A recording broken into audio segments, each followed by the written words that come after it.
Bismillahirrahmanirrahim. Assalamu alaikum. Welcome back to our online lecture series on electrical machines.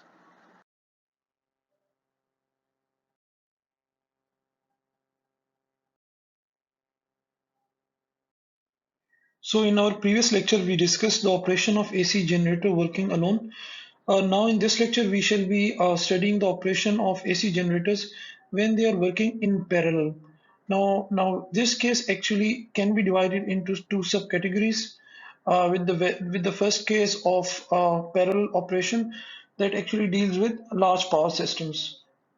And apart from that, we will also consider the case of the parallel operation of AC generators with other generators of same size. So initially we shall discuss the first case, and then after that we shall discuss case 2 as well. Okay students, so the very first case is the parallel operation of AC generator with a very large power system. ठीक है, हम करने क्या जा रहे हैं, एक synchronous generator को कनेक्ट करने जा रहे हैं एक पावर सिस्टम जो कि बहुत बड़ा है. ठीक है, तो उसमें क्या होता है कि actually the power system is so large that nothing the operator of the generator does will have much of an effect on the power system. इसका मतलब क्या है कि यानी अब हमारे पास आप अब चाहे पैरेलल में इसको जनरेटर लगाएं, एक लगाएं या दो लगाएं, जो एक्चुअल जो पावर सिस्टम है उसके ऊपर कोई ज्यादा इफेक्ट नहीं पड़ने वाला, यानी कि उसकी फ्रीक्वेंसी के ऊपर कोई इफेक्ट नहीं पड़ने वाला, नहीं उसके टर्मिनल वोल्टेज के ऊपर कोई फर्क पड़ने वाला. These will remain constant. ठीक है, सो इसको हम कहते हैं सॉर्ट ऑफ, इसको आइडियलाइज करते हैं बाय एन इनफाइनाइट बस. तो हम कहते हैं कि वी हैव एन इनफाइनाइट बस, एंड इनफाइनाइट बस इज अ पावर सिस्टम जो इतना इतना लार्ज है that its voltage and frequency they do not vary regardless of how much real and reactive power is drawn from or supplied to it. तो आप देख सकते हैं कि यहाँ पे आपको पावर का कर्व नजर आ रहा है, पावर फ्रीक्वेंसी का, और यहाँ पे रिएक्टिव पावर और टर्मिनल वोल्टेज का. मैं आपको पिछले लेक्चर में बता चुका हूँ कि they are related with each other, but in this case the overall frequency is constant, and similarly the terminal voltage is constant. Okay, it's not changing. So this is actually representing an infinite bus, and we model this large power system by an infinite bus. Okay, now we are assuming that the generator's prime mover, it has a governor mechanism. So by governor mechanism we mean we are able to vary the no load frequency of the generator, okay, of the system. Okay, and apart from that we also have a mechanism to vary the field current. Okay, why would we need to vary the field current? Because when we vary the field current, by varying the field current we are able to change the terminal voltage. Okay, अच्छा जी, यहाँ पे हम कह रहे हैं कि manually by register हम कर रहे हैं. It's just an assumption. Essentially आपके पास ऐसा नहीं होता. There is an automatic system जिसके जरिए से आप फील्ड करंट को कंट्रोल कर सकते हैं. अच्छा, यहाँ पे एक चीज जो इंपॉर्टेंट है स्टूडेंट, जो हमने पिछले लेक्चर में की थी, whenever we have to connect generators in parallel we have to make sure that the conditions are met. और उन कंडीशन में हमारे पास ये भी है कि जो फ्रीक्वेंसी है और जो टर्मिनल वोल्टेज है वो तमाम मशीन की सेम होने चाहिए.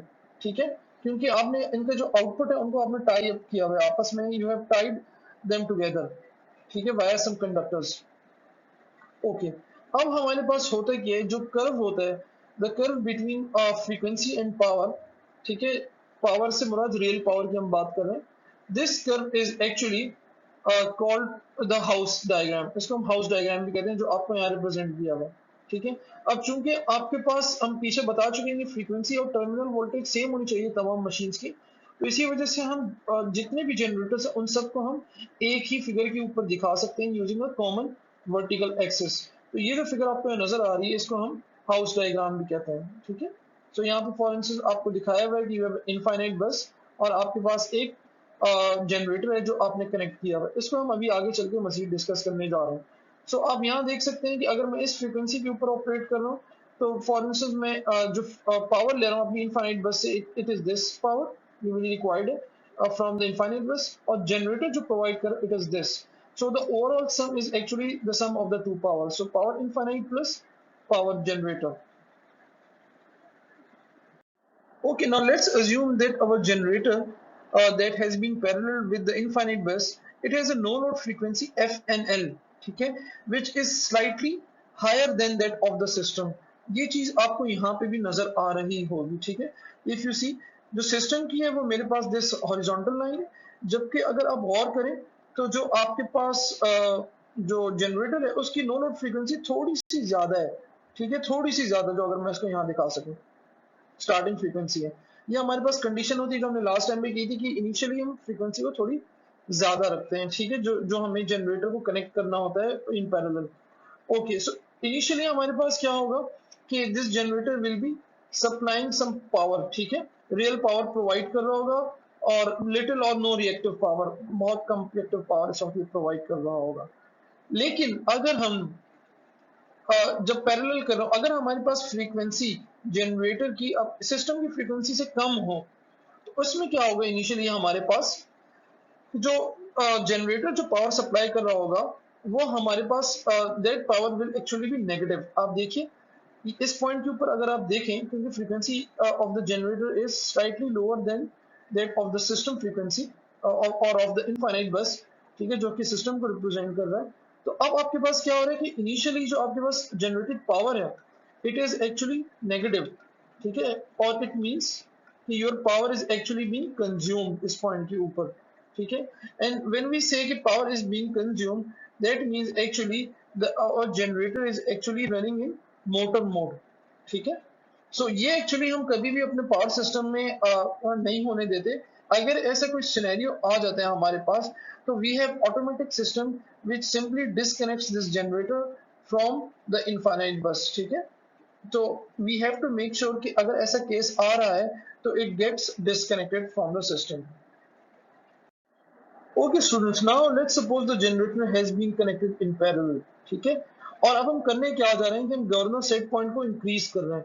गवर्नर सेट पॉइंट को जब हम इंक्रीज करेंगे तो उससे क्या होगा, जो आपकी नो लोड फ्रीक्वेंसी है वो इंक्रीज होगी, ठीक है।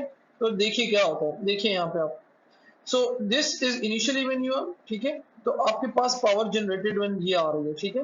अब आपके पास क्या होगा, जब आपने गवर्नर सेट पॉइंट को इंक्रीज किया है तो आपके पास नो लोड फ्रीक्वेंसी बढ़ जाएगी, ठीक है, ये हमने लास्ट टाइम भी डिस्कस किया था, विच मीन्स कि ये जो आपके पास कर्व है ये ऊपर की तरफ चला जाएगा, ठीक है। यानी कौन सा कर्व हो जाएगा इस वक्त अगर मैं कहूँ, तो जो मैंने आपको यहाँ येलो से दिखाया हुआ है दिस इज द कर्व, ठीक है, ये आपके पास ये कर्व आ जाएंगे दोनों कर्व्स, ठीक है। पहला इनिशियली मेरे पास है, अब मैं क्या कर रहा हूँ कि मैं गवर्नर सेट पॉइंट को इंक्रीज कर रहा हूँ। जब मैं इंक्रीज कर रहा हूँ तो मेरे पास नो लोड फ्रीक्वेंसी बढ़ रही है। नो लोड फ्रीक्वेंसी कहाँ है students, this is it, no load frequency. तो जब नो लोड फ्रीक्वेंसी चेंज होगी तो आपके पास ये पूरी कैरेक्टरिस्टिक आपके पास चेंज हो जाएगी, ठीक है। सो कर्व बेसिकली आपके पास ऊपर की तरफ जा रहा है। अब इससे हो क्या रहा है, remember that we have connected our generator in parallel with infinite bus, और इनफाइनाइट बस में क्या होता है कि overall frequency is not going to change, it will remain the same. This means कि अब आपके पास जो जनरेटर होगा वो कहाँ किस पॉइंट के ऊपर काम कर रहा होगा, अब वो इस पॉइंट के ऊपर काम कर रहा होगा, ठीक है, इस सिनेरियो के अंदर। क्यों, क्योंकि frequency can not change, the frequency has to remain the same. और ये आपके पास फ्रीक्वेंसी लाइन आ रही है, ठीक है, this is your frequency, so it is constant. Similarly आपने मजीद अगर इसकी वैल्यू को बढ़ाई, मजीद आपने गवर्नर सेट पॉइंट को इंक्रीज किया, तो अब आप एक डिफरेंट पॉइंट के ऊपर चले गए, दिस इज द पॉइंट। ना इससे फर्क क्या पड़ रहा है, इन पॉइंट्स के ऊपर आपके पास जो फर्क पड़ रहा है वो इन पावर के ऊपर फर्क पड़ रहा है आपका बेसिकली, ठीक है। तो आप देख सकते हैं कि जैसे जैसे आप सेट पॉइंट को बढ़ा रहे हैं, गवर्नर सेट पॉइंट को इंक्रीज कर रहे हैं, तो अब आपके पास जो पावर है जो आप जनरेटर से ले रहे हैं वो आपके पास बढ़ रहा है, ठीक है। सो पावर जन, क्योंकि लोड की आपकी आपने जो लोड को प्रोवाइड करने पावर दैट इज कांस्टेंट, ठीक है। सो इनिशियली इनफाइनाइट बस से जो आप पावर ले रहे थे वो कितनी थी आपके पास, वो आपके पास PB1 थी, ठीक है, क्योंकि PG1 इस वक्त आपके पास कम थी। अब यहाँ पे आपके पास power from generator to increase हुई, तो ऑब्वियसली अब जो इनफाइनाइट बस से ले रहे हैं उसको हमें कम करना पड़ेगा। So you can see there is a decrement in the power which we are taking from the infinite bus. Same is the case for BB3, ठीक है। ये कौन सा केस है, जब मेरे पास power from the generator is PG3।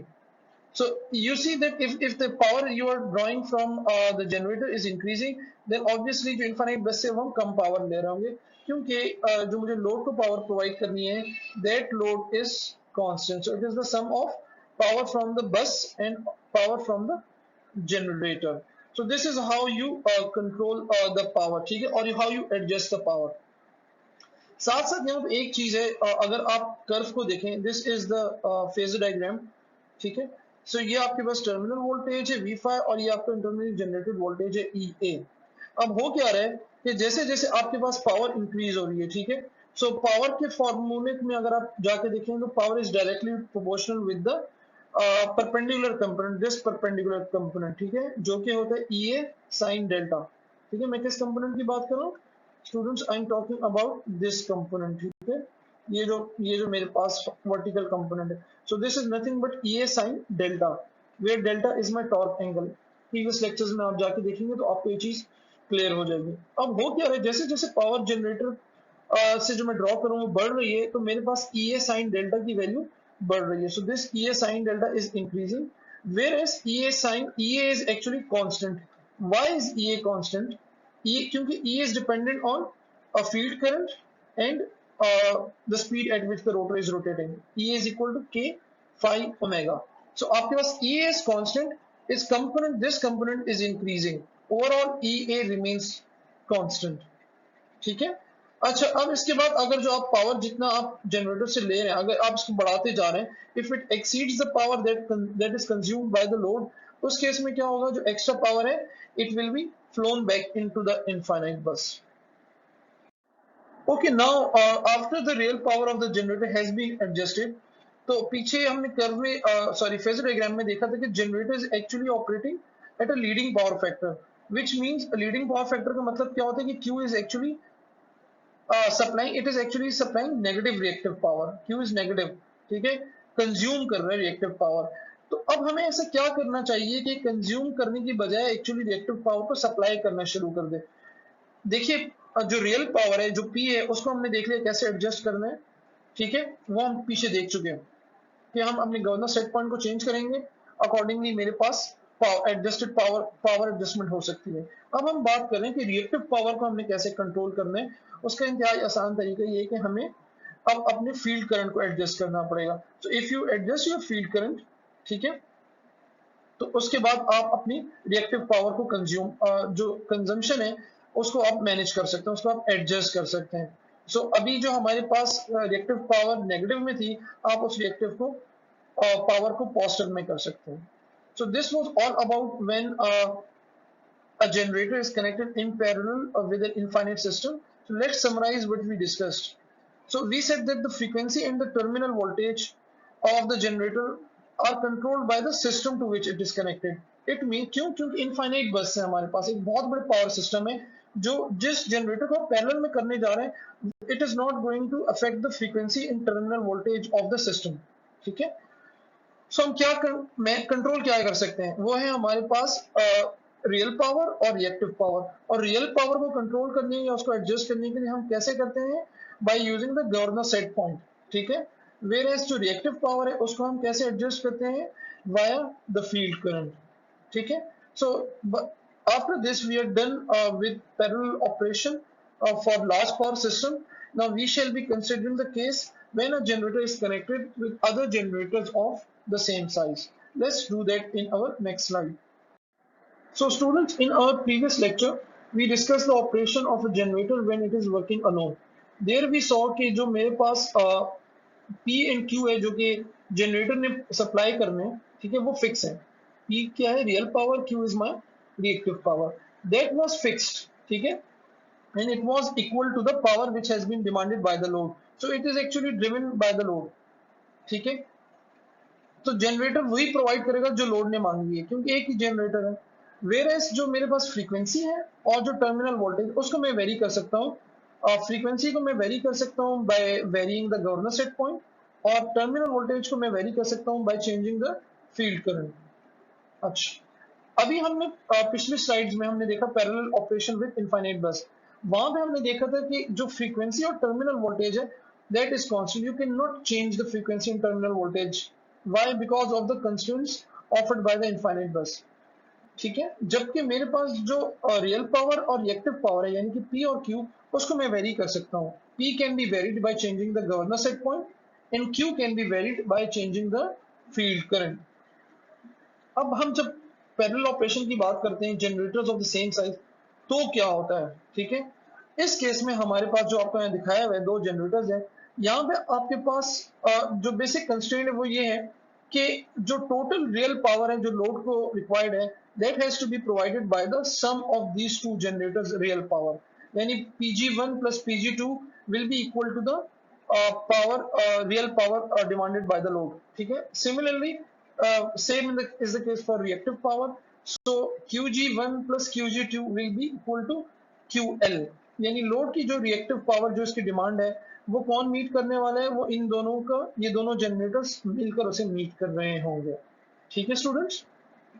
याद रहे यहाँ पे ऐसी कोई कंस्ट्रेंट नहीं है कि system frequency can not be change, ठीक है, you can change the system frequency and similarly power of a given generator is also not constraint, ठीक है, so it can also be very.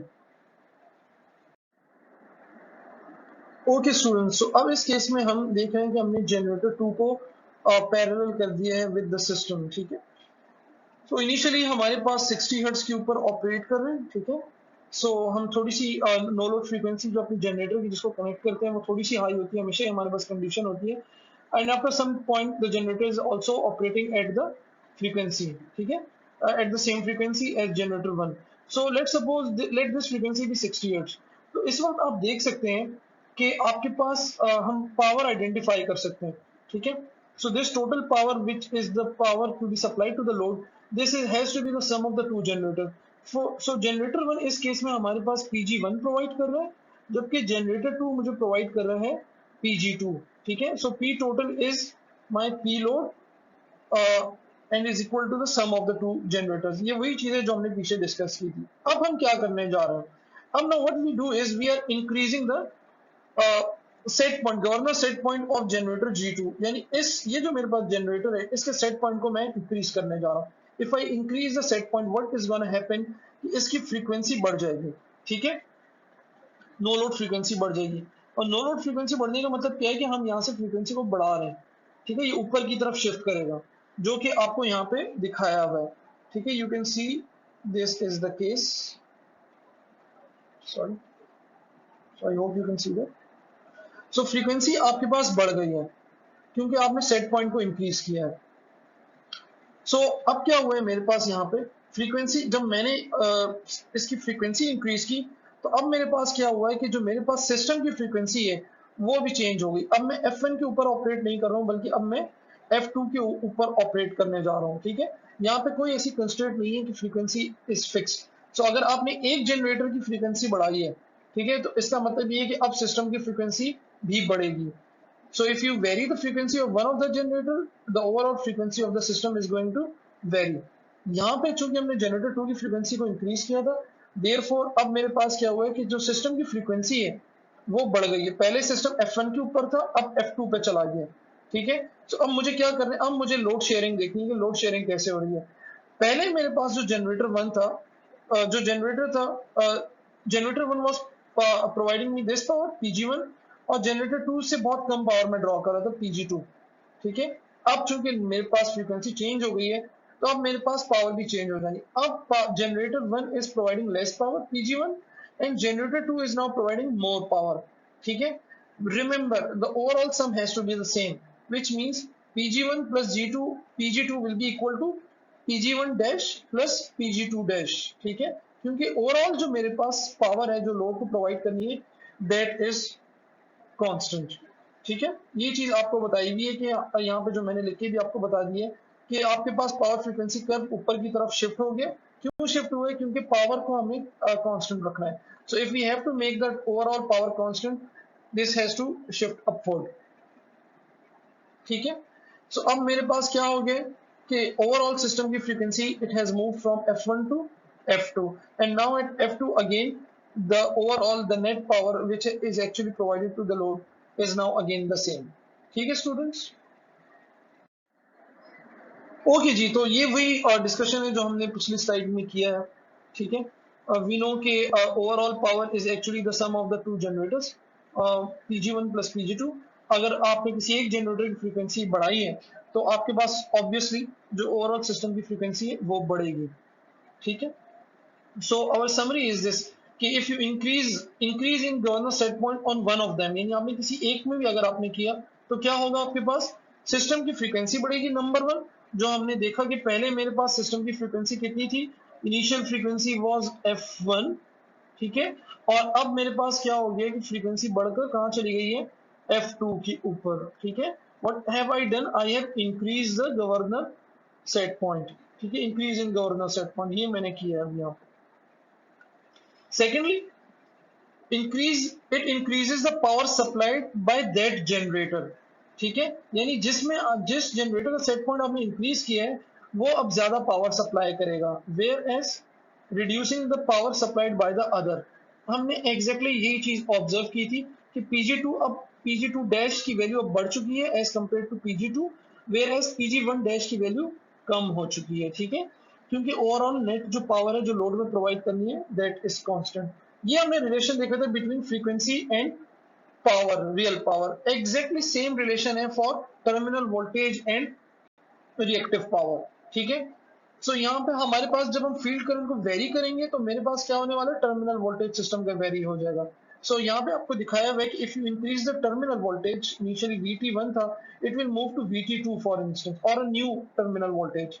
सो अगर आपने एक जनरेटर का, फॉर इंस्टेंस जनरेटर 2 का आपने फील्ड करंट बढ़ाया, ठीक है, तो उससे क्या हुआ, terminal voltage of generator to increase VT2, और ओवरऑल जो आपके पास टर्मिनल वोल्टेज है दैट हैज आल्सो इंक्रीज्ड, ठीक है। So but remember the net sum of the reactive power remains the same. Initially it was Qg1 plus Qg2, now it is Qg1 dash plus Qg2 dash, ठीक है, and both are equal.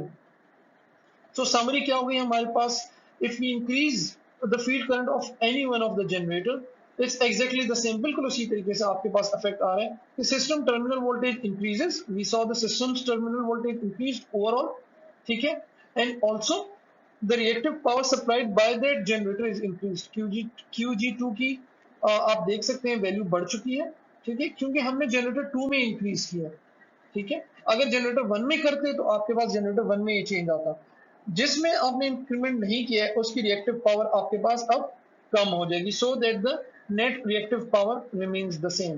So I hope ये चीज आपको समझ में आई होगी students. Okay, let's solve this numerical so that the theoretical concepts which we discussed previously वो हमारे मजीद clarify हो जाए, ठीक है। So here we have two generators and they are supplying a load. Generator 1 is operating at a no load frequency of 61.5 Hz and it has a slope SP1 of 1 megawatt per Hz. For generator 2 it's 61 Hz and the slope is same. और ये दोनों generators मिलाकर एक power provide कर रहे हैं load को, ठीक है। रियल पावर क्या प्रोवाइड, कितनी प्रोवाइड कर रहे हैं, cumulatively is 2.5 megawatt. It means कि जनरेटर 1 और जनरेटर 2 मिलाकर जो पावर प्रोवाइड करेंगे रियल, वो कितनी होने वाली है, 2.5 मेगावाट। अच्छा, हाउसिंग डायग्राम इसकी आपको बुक में गिवन है, मैं जानबूझ के यहाँ नहीं दिखा रहा हूँ क्योंकि उसके अंदर आंसर्स इंक्लूडेड है। What do we have to find out? In part A, we have to find out what is the frequency of the system at which it is operating at this moment, okay? And similarly, what is the power being supplied by each of the generator? इनको solve करने के लिए पहले हम जरा कुछ relation देख रहे हैं। वी नो दीज रिलेशंस जो हम पिछले लेक्चर्स में देख चुके हैं। So power from generator 1 is dependent on this relationship. So SP1 is the slope, ठीक है, और this is the frequency, no load frequency minus full load frequency और द लोड फ्रीक्वेंसी। सो ये सी कि जब ये जनरेटर आपके पास आपस में कनेक्ट हो जाएंगे पैरेलल में, तो आपके पास ये frequency this will be constant given by the system frequency, ठीक है। सो हमने यहाँ पे इसे लिख दिया एस एफ सिस। Same is the case for P2. So you see this is same FSS, or we know that the total power is the same. It has to be equal to the sum of the two generators, and it will be equal to 2.5 megawatt. ठीक है, तो चलिए part A solve करते हैं। So in part A we have been given the data, and we know that the system frequency can be found out by using the relationship. This is my relationship. P load is same P1 plus P2, and we know what is the relationship for P1, ठीक है, उसको हमने plug in कर दिया और P2 में भी हमने प्लग इन कर दिया। P लोड ओवरऑल मुझे मालूम है 2.5 मेगावाट है। अब मेरे पास तमाम का तमाम डाटा गिवन है। By simply putting in the value I will be able to find out the value of FSIS, ठीक है। यही हमने किया, हमने तमाम पैरामीटर्स की वैल्यू पुट की है और उसके बाद हमारे पास सिस्टम की फ्रीक्वेंसी आ गई है, ठीक है। So it's pretty easy, calculator में पुट कीजिए, डायरेक्ट आपके पास आंसर आ जाना है, ठीक है। व्हाट्स नेक्स्ट, नेक्स्ट जो हमारे पास है we have to find out the power. Power के लिए हमें क्या करना है, हमें रिलेशनशिप ऑलरेडी मालूम है, हम ऊपर लिख चुके थे SP1 into F N L minus F सेस। अब चूंकि एफ सेस मालूम हो चुकी है, now I can find out the value of P1 and I can also find out the value of P2 simply by plugging in the values. ठीक है, एफ सेस हम पीछे से निकाल चुके हैं इसी पार्ट के अंदर 68। If you plug in you will get your answers.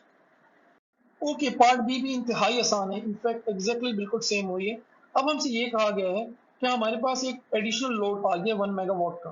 ठीक है, सो अब we have to find out the new system frequency and also अब क्या वैल्यू है पावर की जनरेटर्स में G1 और G2 में, वो हमें आइडेंटिफाई करनी है। ठीक है, so it's exactly the same as we did for the previous case. Now the overall load is now 3.5 megawatt.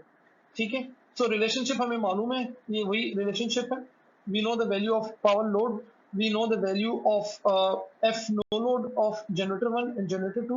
Just put in the values, plug in the values and you will get the value of your system. ठीक है, अब आपने देखा कि जब आपने load connect किया तो सिस्टम की फ्रीक्वेंसी आपके पास थोड़ी कम हो गई है। It is now 59.5 hertz. Now we can also find out the power which is being supplied again using the same relationship. ठीक है, so part B and part A are exactly the same.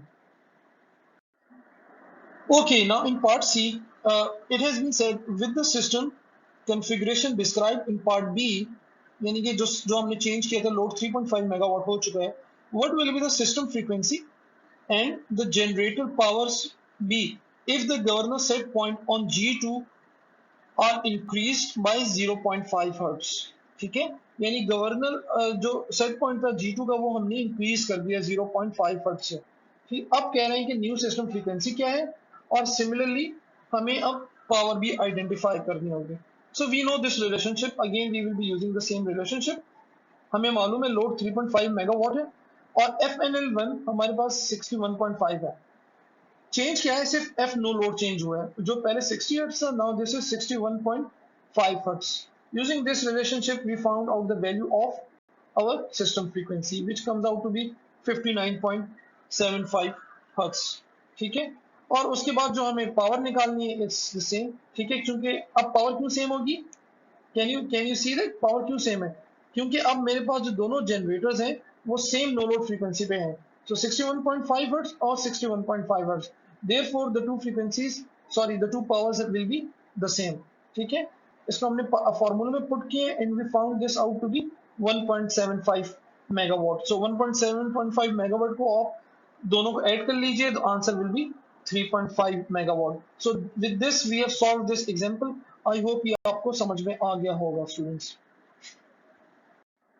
Okay student, so I hope अब आपको ये concept समझ में आ गया होगा कि जब हम पैरेलल ऑपरेशन परफॉर्म करते हैं जनरेटर्स का जो कि आपस में सेम साइज के हैं तो हमारे पास किन किन चीज़ों का हमें ख्याल करना पड़ता है। ठीक है, वी नो कि अब हमारे पास अगर हम चेंज करेंगे गवर्नर सेट पॉइंट में किसी एक में, फॉर इंस्टेंस तो होने क्या जा रहा है, सिस्टम की फ्रीक्वेंसी चेंज हो जानी है और पावर शेयरिंग भी चेंज हो जानी है। सो अगर आपने इंक्रीज किए गवर्नर सेट पॉइंट को तो जनरेटर में होने होने क्या जा रहा है, मशीन पावर आपके पास बढ़ जाएगी। ठीक है, यानी अगर आपने G2 में आपने इंक्रीमेंट किया है, इंक्रीज किया सेट पॉइंट को, ठीक है, तो आपके पास G2 की जो पावर है वो बढ़ जाएगी और सिस्टम की फ्रीक्वेंसी भी बढ़ जाएगी।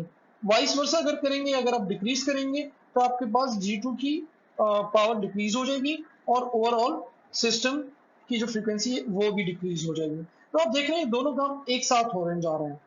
बट अगर हम चाहते हैं कि कोई एक इनमें से क्वांटिटी वेरी करे, फॉर इंस्टेंस मैं कहता हूं कि सिर्फ पावर शेयरिंग चेंज हो जाए या मैं कहूं कि मुझे सिर्फ सिस्टम की फ्रीक्वेंसी चेंज करनी है, तो मुझे क्या करना चाहिए। ठीक है, तो उसके लिए हमारे पास सोल्यूशन क्या है, this is my first solution. ठीक है, so if for instance you want to, it's not the solution अभी हम आ रहे हैं, पहला केस है कि for instance if you want to adjust the power sharing without changing the system frequency. So for instance मैं कहता हूं कि सिस्टम की फ्रीक्वेंसी चेंज ना हो, बस मैं ये कहूँ कि जनरेटर 1 की और जनरेटर 2 की जो शेयरिंग है वो मेरे पास चेंज हो जाए। यानी अगर पहले जनरेटर 2 ज्यादा प्रोवाइड कर रहा है तो अब मैं कहूँ कि अब जनरेटर 1 ज्यादा प्रोवाइड कर ले, जस्ट एन एग्जांपल। ठीक है, सिमिलरली दूसरा केस क्या हो सकता है कि अगर मैं कहूँ कि मैं सिस्टम की फ्रीक्वेंसी को वेरी कर दूं, ठीक है, without changing the power sharing, यानी पावर शेयरिंग जितनी थी वो उतनी ही रहे, लेकिन मैं क्या करूं अपनी फ्रीक्वेंसी को चेंज कर लूं। तो इन दोनों के हमारे पास सोल्यूशन क्या है वो मैं आपको बताने जा रहा हूं। ठीक है, सो अगर आपने पहला केस देखना है कि आपने पावर शेयरिंग को चेंज करना है और फ्रीक्वेंसी वेरी नहीं करनी, तो उसका बड़ा आसान सोल्यूशन है। ठीक है, आप इंक्रीज करें गवर्नर सेट पॉइंट एक जनरेटर का, ठीक है, जिसमें आपने पावर शेयरिंग को बढ़ानी है, ठीक है, और जिसमें आपने पावर शेयरिंग को कम करनी है उसमें आप डिक्रीज कर दें। ठीक है, यानी अगर G2 की पावर बढ़ानी है शेयरिंग, तो उसके आप सेट पॉइंट को इंक्रीज कर दें, गवर्नर सेट पॉइंट, और G1 की गवर्नर सेट पॉइंट को आप डिक्रीज कर दें। और अगर आपने सिस्टम फ्रीक्वेंसी को एडजस्ट करना है और पावर शेयरिंग को चेंज नहीं करना है, तो आप क्या करें, साइमल्टेनियसली अपनी गवर्नर सेट पॉइंट को इंक्रीज कर दें या डिक्रीज कर दें। ठीक है, इससे क्या होगा, आपके पास फ्रीक्वेंसी या तो बढ़ जाएगी या फ्रीक्वेंसी आपके पास कम हो जाएगी, बट क्या चीज कांस्टेंट रहेगी, पावर शेयरिंग सेम रहेगी। यानी जो PG1 था वो PG1 रहेगा और जो PG2 है वो PG2 ही रहेगा। Okay, now this concept can be understood by using the house diagram as well. ठीक है, so initially आपके पास जो सिस्टम है वो यहाँ पे मैं आपको दिखा देता हूँ, this is this, जो सिस्टम आपके पास इस पॉइंट के ऊपर ऑपरेट करे। ठीक है, दिस इज योर फ्रीक्वेंसी, और सॉरी, ठीक है जी, आई होप ये आपको नजर आ रहा है। अब यहाँ पे आप देखिए इस पॉइंट के ऊपर मैं ऑपरेट कर रहा हूँ। ठीक है, तो यहाँ पे मेरे पास जो यहाँ जनरेटर से P मिल रही है, दिस इज P2, और यहाँ से जो मुझे मिल रही है P1। अब मैंने क्या किया है कि जनरेटर 2 को मैंने यहाँ पे इंक्रीज किया है। ठीक है, सेट पॉइंट को इंक्रीज किया है और इसके सेट पॉइंट को डिक्रीज किया है। अब हुआ क्या इससे, इससे क्या हुआ मेरे पास, इससे मेरे पास सिस्टम की फ्रीक्वेंसी सेम रही। मेरे पास सिस्टम की फ्रीक्वेंसी अब चेंज नहीं होने जा रही, my system frequency is constant. मैं उसी पॉइंट के ऊपर ऑपरेट कर रहा हूँ, देखिए उसी पॉइंट के ऊपर ऑपरेट कर रहा हूँ। फर्क क्या पड़ा है, मेरे पास जो नया सिस्टम है वो ये रहा। ठीक है, इसको देखिए, ये लाइन और ये लाइन। ठीक है, अब आपके पास हुआ क्या है कि आपके पास P2 डैश की वैल्यू बढ़ गई है। ठीक है, क्यों, क्योंकि आपने इसके सेट पॉइंट को इंक्रीज किया था, जबकि P1 डैश की वैल्यू कम हो गई है। तो ओवरऑल आपने पावर शेयरिंग चेंज कर ली है, जिसके सेट पॉइंट को इंक्रीज किया उसकी पावर बढ़ गई है, और जिसके सेट पॉइंट को डिक्रीज किया उसकी पावर कम हो गई है। ठीक है, overall net power is the same, and also the frequency has been kept constant. अगर आपने इसका वाइस वर्सा केस देखना है फॉर इंस्टेंस, तो आप क्या करेंगे, हाउस डायग्राम में आपको दिखाया हुआ है, इनिशियली आप इस पॉइंट के ऊपर ऑपरेट कर रहे हैं। ठीक है, और आपके पास ये पावर आ रही है P1 एंड P2। अब अगर आपने फ्रीक्वेंसी इंक्रीज करनी है, तो आपने साइमल्टेनियसली दोनों गवर्नर सेट पॉइंट को या तो इंक्रीज कर दीजिए या डिक्रीज कर दीजिए। यहाँ पे चूंकि हमने पावर फ्रीक्वेंसी को इंक्रीज करना था, तो हमने दोनों सेट पॉइंट को इंक्रीज कर दिया। तो अब आप देख सकते हैं मैं एक नए सेट पॉइंट के ऊपर आ गया हूँ। This was my initial F old and now it is my F new. So the new frequency has changed while the two powers have remained the same. ठीक है, आप देख सकते हैं the two powers are the same, चाहे आप P1 की बात करें चाहे P2 की बात करें, जबकि फ्रीक्वेंसी आपके पास अब बढ़ चुकी है। अगर आपने सेट पॉइंट में डिक्रीमेंट किया होता, ठीक है, तो आपके पास क्या हो जाना था, फ्रीक्वेंसी कम हो जाती। ठीक है, सो आई होप ये चीज आपको क्लियर हो गई होगी जो हमने पिछली स्लाइड में बात की है। ओके, अभी तक हमने बेसिकली फ्रीक्वेंसी और रियल पावर की एडजस्टमेंट की थी। अगर मुझे टर्मिनल वोल्टेज और रिएक्टिव पावर में एडजस्टमेंट करनी है, तो वो कैसे होगी, एग्जैक्टली बिल्कुल सेम उसी तरीके से होगी जैसे हमने वहां पे की थी। ठीक है, for frequency and real power adjustment.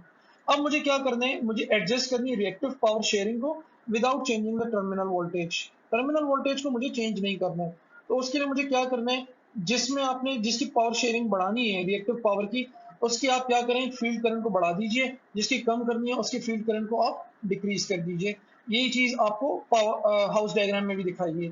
आप देख सकते हैं ये जनरेटर 2 है, मैंने क्या किया, इसके फील्ड करंट को इंक्रीज किया है। ठीक है, और यहाँ पे इसके फील्ड करंट को डिक्रीज किया है। तो अफेक्ट क्या पड़ा कि मैं एक्चुअली मेरी जो फ्रीक्वेंसी है जिसमें मैं ऑपरेट कर रहा था वो सेम है, वो चेंज नहीं हुई। ठीक है, frequency is same, what has change is the sharing of reactive power. Q2 dash आप देख सकते हैं बढ़ चुकी है इसकी वैल्यू, जबकि Q1 डैश की वैल्यू कम हो चुकी है। क्यों, क्योंकि मैंने इसके फील्ड करंट को बढ़ाया था और Q1 का जो फील्ड करंट है उसको मैंने कम किया था। So overall it's exactly behaving the same जैसे हमने पिछले केस में देखा था for real power and frequency. ठीक है, सो आप देख सकते हैं कि जो टर्मिनल वोल्टेज है it has remain the same. अच्छा, अब अगर I have to change the terminal voltage without changing the sharing of reactive power, तो क्या करेंगे, exactly the same. Now you increase और decrease the both field currents. ठीक है, साइमल्टेनियसली दोनों में एक साथ आपने करना है। तो यहाँ पे आपको दिखाया हुआ है दोनों फील्ड करंट को एक साथ इंक्रीज किया है, तो क्या हुआ है, आपके पास टर्मिनल वोल्टेज क्या हुआ, इंक्रीज हो गया। पहले ये टर्मिनल वोल्टेज था, अब आपके पास इंक्रीज होकर यहाँ हो गया, while the reactive power sharing has remained the same. So it's exactly the same, बिल्कुल जो पीछे हुआ था, ये जो हमने रियल पावर और फ्रीक्वेंसी के लिए देखा था, बिल्कुल सेम उसी तरीके से ये भी आपके पास चेंज हो रहा है। ठीक है, तो इस पूरे डिस्कशन को for parallel operation of generators of the same size has been summarised on this slide. Please have a look, और ये चीज हम ऑलरेडी डिस्कस कर चुके हैं, और आई होप आपको ये तमाम चीजें क्लियर हो चुकी होंगी। So with this, we have reached the end of our lecture for today. Inshallah, I see you in our next online lecture next week. Should you have any queries, please let me know via email, or you can ask me during our interactive session, inshallah, this week. Till then, it's Mohammed West signing off. Allah Hafiz.